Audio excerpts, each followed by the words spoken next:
Mesdames et messieurs, bonjour et bienvenue dans cette édition de 15h dont voici les principaux titres. Coopération Djibouti-Soudan, le président de la République inaugure le nouvel hôpital des forces des défenses de Djiboutienne.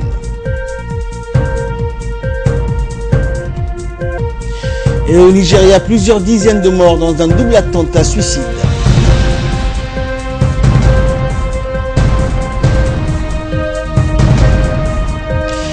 Merci, bonjour à vous et merci de nous rejoindre. La coopération soudano-djiboutienne est à l'honneur aujourd'hui et nous allons consacrer l'essentiel de notre édition de ce jeudi à cette coopération entre les deux pays. Symbole de cette coopération, l'hôpital militaire Omar Hassan al-Bashir, construit par le Soudan dans le cadre de sa coopération avec Djibouti, a été inauguré ce matin par le président de la République Ismaël Omar Guelleh en compagnie du vice-président soudanais. Il s'agit d'un complexe hospitalier de niveau 3 selon la norme internationale et qui regroupe l'essentiel des services d'un hôpital de grand standing. D'une capacité de 120 lits, le complexe hospitalier militaire djibouto-soudanais intègre la quasi-totalité des spécialités médicales, notamment un service d'urgence, un bloc opératoire, un département de réanimation.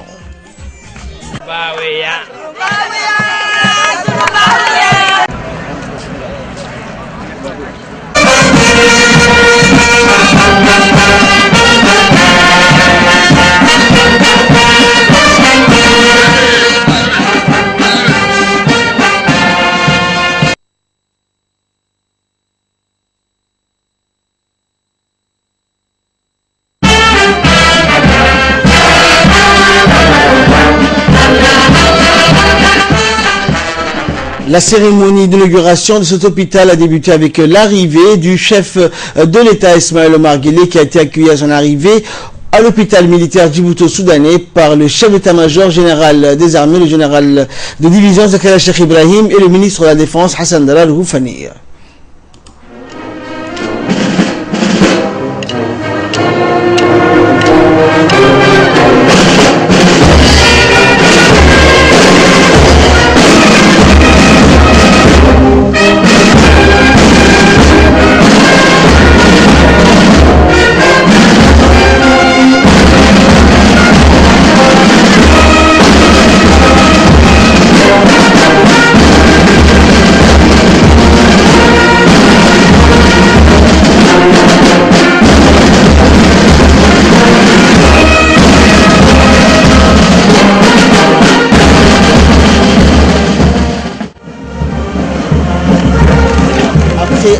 Après avoir salué le drapeau national et l'hymne national a été entonné, le président de la République a passé en revue les différentes troupes qui étaient alignées aujourd'hui à l'hôpital militaire, dont bien sûr on peut compter le personnel médical et paramédical de l'hôpital militaire djibouto-soudanais qui a été inauguré aujourd'hui par le chef de l'État. Et outre le président de la République, la cérémonie d'inauguration s'est déroulée en présence de l'ensemble des membres du gouvernement, des parlementaires, de plus hauts responsables de l'état-major, des ambassadeurs de deux pays respectifs, à savoir Djibouti et le Soudan. Sa réalisation a acquis un coût évalué à 20 millions de dollars. Et pour l'occasion, la grande star de la chanson soudanaise, Salah Ibn Badia, a fait le déplacement à Djibouti malgré son âge avancé pour animer la cérémonie d'inauguration.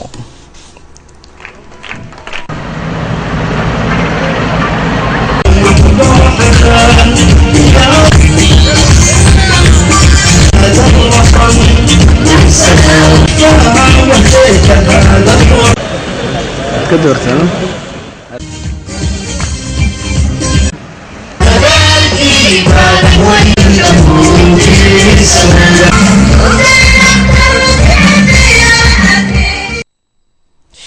Et concernant les interventions, le directeur central du service de santé des armées, le médecin-colonel Ahmed Hassan Boulalé, a souligné que l'ouverture de cet hôpital fait suite à l'inauguration hier du nouveau siège de la direction centrale du service de santé des armées. Il a poursuivi son intervention en rappelant que ce jour historique restera gravé dans les mémoires des familles, des militaires et de la population djiboutienne tout entière. Nous l'écoutons. La réalisation de ce précieux projet depuis la pose de la première pierre en 2008 découle de la volonté politique de deux présidents, djiboutiens et soudanais, ainsi que de la pugnacité du haut commandement militaire avec l'appui constant du ministre de la Défense. Le président de la République, dans un souci constant, a soutenu le service de santé des armées depuis sa création et ses premiers projets, afin de doter nos forces d'un soutien médical de qualité, de la même manière qu'il n'a cessé de mettre à la disposition de nos populations une chaîne de santé cohérente et de haute qualité. Vous avez aujourd'hui devant vous un outil avec un plateau technique performant, fruit d'un processus de coopération amicale et fraternelle. Processus que nos frères fondateurs des nations africaines ont toujours chèrement appelé de leurs vœux.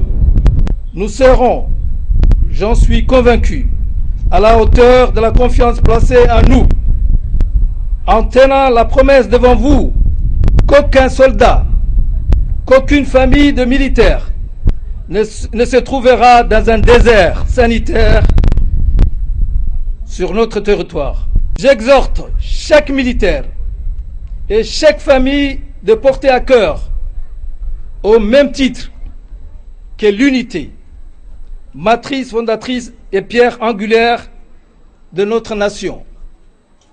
Cet outil cher dont nous disposons aujourd'hui. C'est dans l'unité des soignants avec les soignés, des cadres avec les subordonnés, de la direction avec ses composantes, que nous pourrons ensemble maintenir à l'état notre hôpital. C'est dans cette même unité que nous préserverons notre service de santé, dont cet hôpital militaire est le fleuron dans la pérennité, dans une durée où nous tous, nous en bénéficierons. Je tiens, au nom de ma hiérarchie et au nom des armées, à vous remercier, Excellence, Monsieur le Président de la République, pour votre soutien inlassable à l'égard des forces du pays, dans le domaine de la santé en particulier. Et par la suite, le vice-président soudanais, Bakri Hassan Salah, en visite officielle dans notre pays et à la tête d'une forte délégation, a pris prendre part à l'inauguration de l'hôpital militaire Omar Hassan al-Bashir, a prononcé un discours à cette occasion. Le vice-président Bakri a tout d'abord transmis les salutations chaleureuses du président soudanais au président Guelleh ainsi qu'au peuple djiboutien. Il a également souligné dans son discours l'inauguration de ce nouveau hôpital militaire Hassan al-Bashir témoigne des bonnes relations entre Djibouti et le Soudan. Le vice-président soudanais a précisé que la réalisation de cet hôpital militaire est survenue à une période difficile. C'est grâce, a-t-il ajouté, à la volonté des deux pays qu'il a pu être finalisé. Il est aussi, a dit le vice-président, le symbole reflétant les relations entre les deux pays. Le vice-président soudanais a précisé que cet hôpital permettra aux Djiboutiens de se soigner sur place et non à l'étranger. Nous sommes heureux, a poursuivi M. Bakri Hassan, que les relations entre Djibouti et le Soudan s'améliorent d'année après année et sont sur des bonnes voies. Et concernant le volet formation, il a rappelé que les militaires djiboutiens sont formés dans des académies soudanaises. Le vice-président soudanais a précisé également qu'une équipe médicale militaire soudanaise est à Djibouti pour officier au sein de ce nouveau hôpital Hassan al-Bashir. Et toujours dans le domaine de l'enseignement et de la formation, le vice-président Bakri a évoqué une précision de taille en nous apprenant que le président Hassan al-Bashir a donné des instructions en vue d'octroyer une vingtaine de bourses dans différentes spécialités, surtout dans le domaine de la médecine. Le vice-président Bakri a également évoqué le cas des étudiants djiboutiens au Yémen qui peuvent, a-t-il dit, poursuivre leurs études au Soudan. En matière de sécurité alimentaire, le vice-président Bakri a donné une bonne nouvelle également, car, a-t-il souligné, le vice-président soudanais, le Soudan va octroyer de nouvelles terres cultivables à la République de Djibouti suite au succès agricole enregistré dans la province de Kardarif. Et concernant la politique africaine et régionale, le vice-président soudanais Bakri Hassan a félicité la République de Djibouti pour l'importance qu'elle a accordée au développement et aux intérêts du monde musulman et arabe. Il a aussi rappelé que de par sa position géostratégique, Djibouti joue un rôle primordial en matière d'échanges économiques dans la région et sur les continents africains.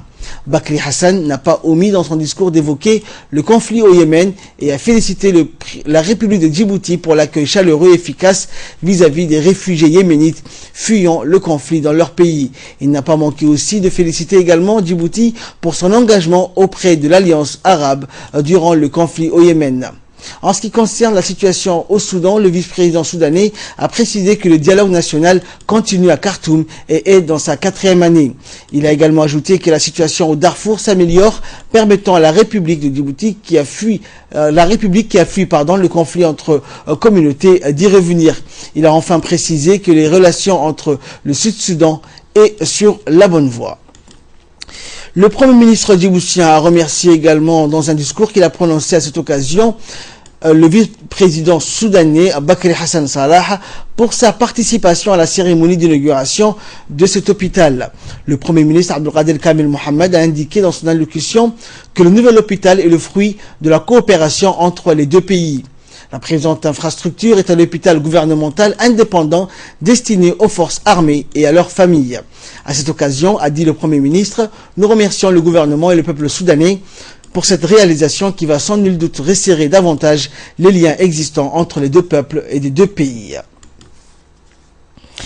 Et après la cérémonie officielle, le président de la République, Ismaël Omar Guelleh, a inauguré officiellement le nouvel hôpital militaire en dévoilant la plaque commémorative aux côtés du vice-président soudanais.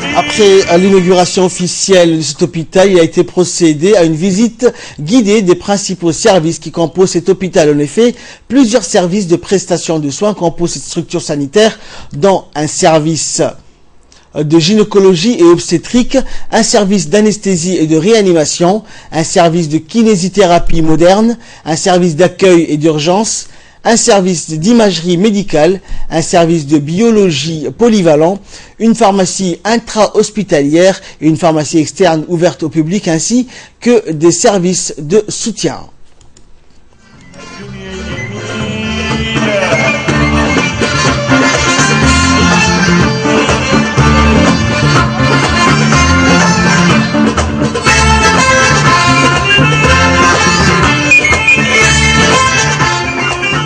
Et durant cette visite guidée, le président de la République, Ismaël Omar Guelleh, a reçu les explications nécessaires quant au fonctionnement et au déroulement du système sanitaire qui fonctionnera bien sûr cet hôpital qui a été inauguré ce matin par le chef de l'État.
Et après la cérémonie d'inauguration de l'hôpital militaire djibouto-soudanais, c'était ce matin par le chef de l'État, ce dernier a reçu au palais présidentiel le vice-président soudanais Bakri Hassan Salah qui est arrivé ce matin à Djibouti pour participer à la cérémonie d'ouverture de l'hôpital militaire.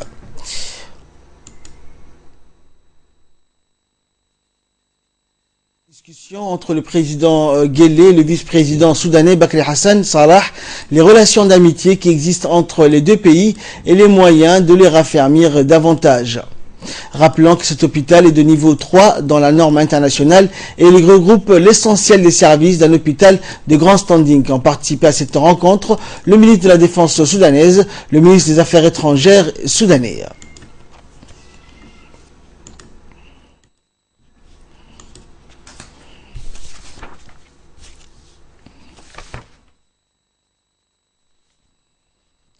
En nouvelle nationale, toujours suite à la crise post-électorale, la coalition de l'opposition USN et le gouvernement ont signé conjointement le 30 décembre 2014 un accord cadre pour mettre fin à l'impasse politique dans laquelle s'est retrouvé notre pays. Cet accord cadre comprenait deux parties, les points dits questions immédiates et la mise en place du statut de l'opposition et la création d'une commission électorale indépendante paritaire. Les 7 points des questions immédiates ont été concrétisés dans les clauses phares, à savoir l'amnistie générale de 3 ulama, la réintégration des 8 députés de l'USN au sein de l'Assemblée nationale et le rétablissement dans leurs droits de personnes licenciées de manière abusive depuis la crise. Et concernant le statut de l'opposition, il est à noter qu'une loi a été adoptée par les parlementaires jeudi 4 février dernier en dépit des quelques amendements qui ne remettent pas en cause la pertinence du projet. Reste la mise en place d'une commission électorale, le seul point en cours de discussion sur lequel les parties prenantes doivent travailler main dans la main afin d'aboutir à un accord définitif. L'UDJ regrette profondément que certains membres de la coalition USN considèrent l'accord cadre qui doit pacifier l'environnement politique comme un papier que l'on peut fouler au pied. C'est pourquoi l'UDJ, fidèle à ses principes qui ont toujours guidé son fondateur, le regretté Ismaël Guédi Hared, se montre disposé à collaborer pleinement à la mise en œuvre de cet accord cadre et appelle donc ses amis de l'USN à revenir à la maison. Fin de citation. En nouvelle nationale toujours, les travaux du séminaire sur la place de Djibouti en tant que plateforme logistico-financière et un hub économique et commercial s'est clôturé aujourd'hui. La clôture donc de ce séminaire s'est déroulée en présence de la secrétaire générale du ministère des Affaires, du secrétaire général du ministère des Affaires étrangères, Mohamed Ali Hassan. Par ailleurs, l'objectif de ces séminaires a permis à tous les participants de disposer des connaissances techniques nécessaires dans ce domaine, ce afin qu'ils puissent être aptes à promouvoir l'image forte de notre pays au sein de la région et au niveau international et s'engager également dans des méga-projets afin de développer les infrastructures portuaires, aéroportuaires et ferroviaires qui devront créer une dynamique importante de croissance économique. Et rappelons enfin que ces séminaires et différents ateliers cibles sur des sujets techniques d'intérêt national sont organisés par l'Institut diplomatique pour permettre à mieux défendre les intérêts du pays dans un processus continu de globalisation économique. Et enfin, ces séminaires constituent un énorme avantage pour les cadres et cette formation ainsi que les certificats ont été distribués à l'issue de ces séminaires et témoignent de l'importance que revêt ce séminaire. En nouvelle nationale, toujours, dans le cadre des premiers préparatifs de la phase finale des premiers Jeux nationaux de la jeunesse organisés par le secrétariat d'État à la jeunesse et au sport, le 11 et 17 février à Djibouti, des kits ont été remis aux bénévoles. Ces bénévoles, au nombre de 220, participeront à l'organisation de ces Jeux. Les Jeux nationaux de la jeunesse sont organisés sur l'initiative du président de la République, Ismaël Omar Guelleh, pour détecter notamment des jeunes talents pour assurer la relève de demain. La commune et la région qui devront récolter le maximum de points pour les différentes disciplines se verront attribuer une gagnante de 10 millions de francs djiboutiens. Et en nouvelle internationale, à présent au Nigeria, plusieurs dizaines de morts dans un double attentat à suicide. Le Nigeria est une nouvelle fois meurtri par une attaque terroriste. Un double attentat suicide perpétré par 2 femmes a tué 58 personnes dans un camp de déplacés dans le nord du pays. Ont annoncé mercredi un responsable militaire et un membre du personnel humanitaire. Le Nigeria est une nouvelle fois meurtri par une attaque terroriste. Un double attentat suicide perpétré par des femmes a tué 58 personnes dans un camp de déplacés dans le nord du pays. Ont annoncé mercredi un responsable militaire et un membre du personnel humanitaire. Les faits se sont déroulés mardi à 85 km de Maïdougouri, capitale de l'état des Borno, où les islamistes de Boko Haram sont très actifs. Aucune revendication n'a été formulée, mais Boko Haram multiplie les attentats. 3 attaques ont notamment été commises en janvier. Les derniers en date avaient tué 65 personnes à Maïdougouri. 2 ont déclenché leurs explosifs. La 3e a refusé quand elle a réalisé que ses parents ainsi que ses frères et sœurs étaient dans les camps et elle s'est rendue aux autorités, a poursuivi les responsables. Le camp de Dikwa abrite des habitants de 6 zones de l'état de Borno, Dikwa même, Gomborongala et les villes de Marté, Kalabalgué, Bama et Mafa. Selon Satomi Ahmed, la kamikaze qui ne s'est pas fait exploser a prévenu les militaires des camps des nouvelles attaques à venir dans la région. Ces doubles attentats qui auraient été menés en représailles d'une attaque militaire contre des bastions des Boko Haram la semaine dernière nourrissent de nouvelles craintes sur la sécurité dans la région. Ils risquent de mettre la pression tant sur l'armée que sur les gouvernements à Abuja qui mènent une politique de retour dans leur foyer des civils qui avaient fui les exactions des groupes islamistes. Et enfin, la Grèce sommet d'améliorer l'accueil des migrants. La Commission européenne appelle la Grèce à faire des efforts supplémentaires pour répondre à la crise migratoire. Le point dans cette séquence. La Commission européenne appelle la Grèce à faire des efforts supplémentaires pour répondre à la crise migratoire. Elle insiste en particulier sur les capacités d'accueil et sur l'accès aux procédures d'asile. L'objectif est en effet de réintégrer pleinement Athènes dans le système de Dublin. Ces dispositifs prévoient l'enregistrement des migrants dans les premiers pays d'arrivée. Or, depuis 2010, il est impossible de renvoyer des réfugiés vers la Grèce.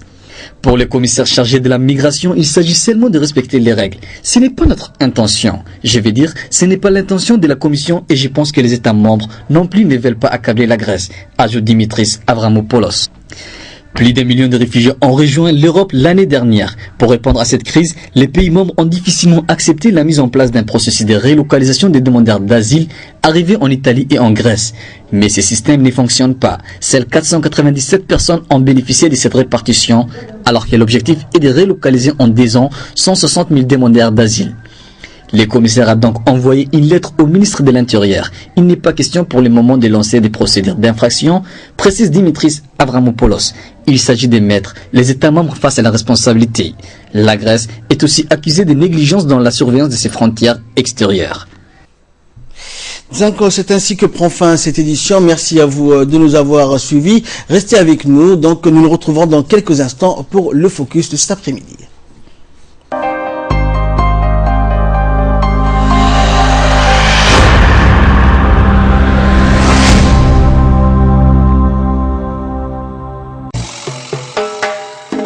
En Afrique, c'est vrai qu'on est plutôt du genre généreux. On essaye toujours d'en faire plus.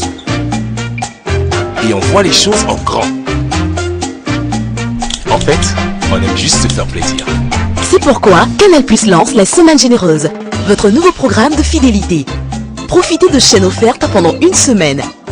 La Semaine Généreuse, c'est tous les mois, quel que soit votre moyen de paiement, et sans risque d'être interrompu dans vos programmes préférés. Pour en bénéficier, une seule condition, il suffit juste de se réabonner avant la fin de votre abonnement. Avec la Semaine Généreuse, votre fidélité est récompensée toute l'année.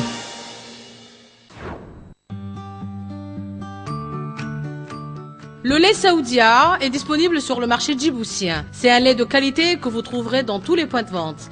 Une gamme complète de lait. Le lait entier, important pour la croissance des enfants de 5 à 10 ans, le lait demi-écrémé destiné aux adultes et le lait écrémé nécessaire pour les diabétiques et pour toute personne évitant un excès de cholestérol. Venez nombreux et achetez en gros ou en détail la nouvelle gamme de lait Saoudia. Pour plus d'informations, adressez-vous au 77 83 71 95.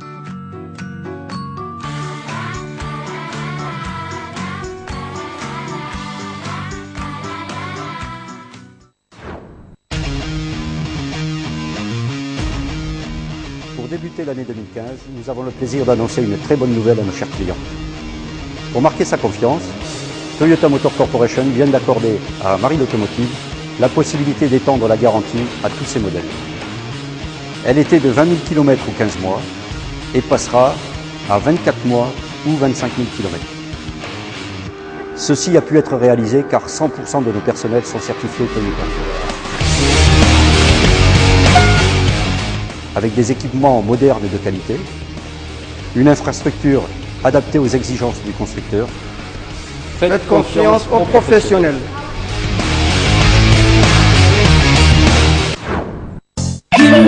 desem, her gecem desem, hayatımsın sen, ışık olur, gündüzüm desem.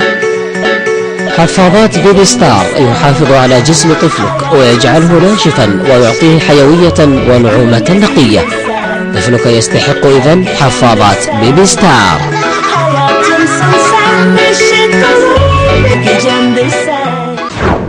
I feel like a ride in the city with you here, showing me the way to go. Yeah, and it feels like home. Envoyez et recevez de l'argent partout dans l'océan Indien. Aux Comores, Madagascar, Mayotte, Réunion et Seychelles. MoneyGram, le lien qui vous rapproche.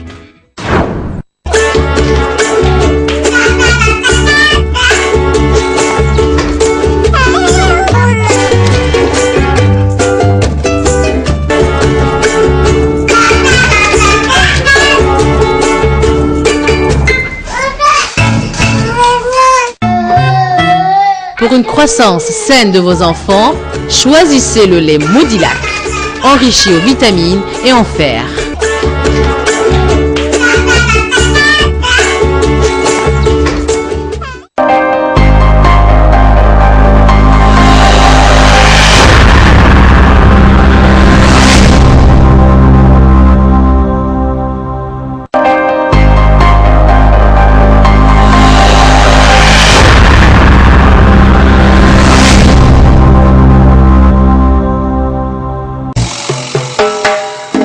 En Afrique, c'est vrai qu'on est plutôt du genre généreux.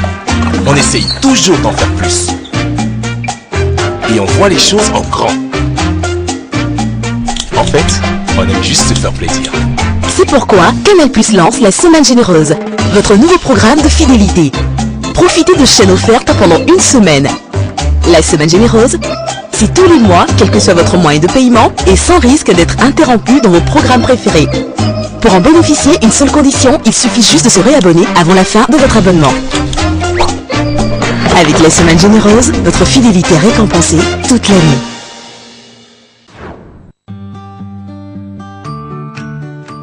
Le lait Saoudia est disponible sur le marché djiboutien. C'est un lait de qualité que vous trouverez dans tous les points de vente. Une gamme complète de lait, le lait entier, important pour la croissance des enfants de 5 à 10 ans, le lait demi-écrémé destiné aux adultes et le lait écrémé nécessaire pour les diabétiques et pour toute personne évitant un excès de cholestérol. Venez nombreux et achetez en gros ou en détail la nouvelle gamme de lait Saoudia. Pour plus d'informations, adressez-vous au 77 83 71 95.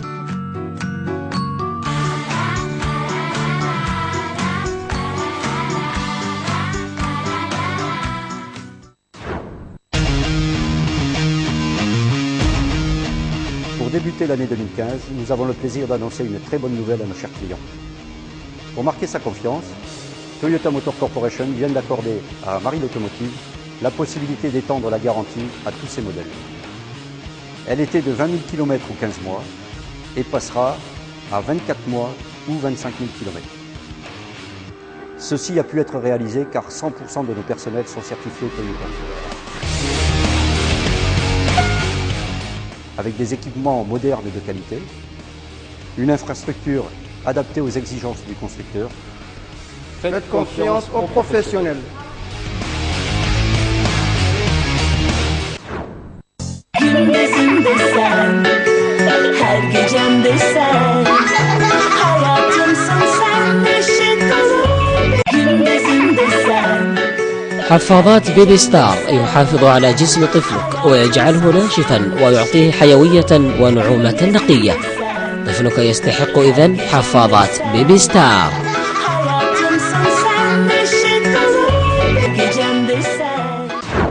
I feel like a ride in the city with you here, showing me the way to go. Yeah, and it feels like home. Envoyez et recevez de l'argent partout dans l'océan Indien. Aux Comores, Madagascar, Mayotte, Réunion et Seychelles. MoneyGram, le lien qui vous rapproche.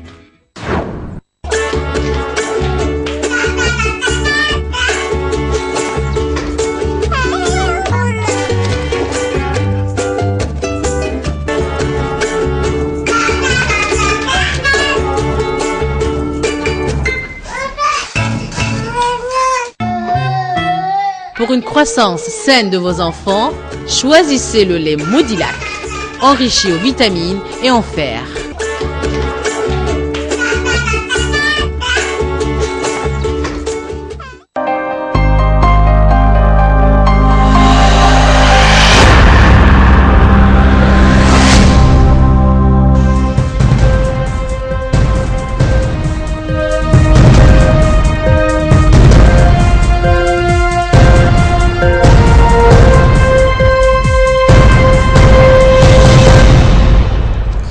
Nous nous retrouvons donc pour le focus de cet après-midi avec Idriss Adoïta qui va nous parler dans un premier temps des élections qui se dérouleront en Centrafrique. Bonjour Ahmed, bonjour à vous.